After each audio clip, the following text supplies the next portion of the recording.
तुम्हारा खत मिला जाना, वो जिसमें तुमने पूछा है कि अब हालात कैसे हैं, मेरे दिन रात कैसे हैं।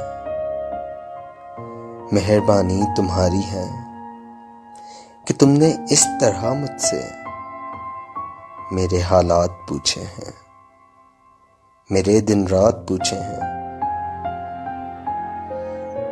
तुम्हें सब कुछ बता दूंगा, तुम्हें सब कुछ बता दूंगा। मुझे इतना बताओगे, कभी सागर किनारे पर किसी मछली को देखा है कि जिसको लहरें पानी के किनारे तक तो लाती हैं मगर फिर छोड़ जाती हैं। मेरे हालात ऐसे हैं,